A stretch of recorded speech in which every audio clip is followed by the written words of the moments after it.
And terbukti betul lah, saya dah jumpa yang cantik tu. Okay bang, so kalau abang jadi seorang cikgu, mata pelajaran apa abang nak ajar? Saya nak mengajar mata pelajaran sejarah. Kenapa sejarah? Sebab saya rasa sejarah ni benda yang semua orang patut tahu.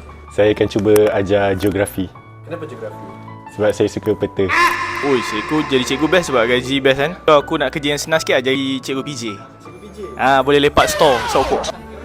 Kalau saya jadi cikgu, saya nak ajar mata pelajaran pendidikan jasmani. Sebab senang lah, bagi budak main apa mah, dah settle. Aku suka subjek sains. Sains dia, aku mungkin terpengaruh dengan cerita Jimmy Neutron kot. So sains tu dia, benda tu kita boleh dapat dasarkan yang tak diduga. Ada tak pesanan cikgu yang abang ingat sampai sekarang? Pesanan cikgu Ni tahun 2015. Cikgu Zaidi. Cikgu Zaidi. Baik, cari kawan-kawan yang baik di tempat orang. Itu pesanan dia terakhir. Cikgu tu cakap dengan parent aku lah. Tapi kelakar nanya.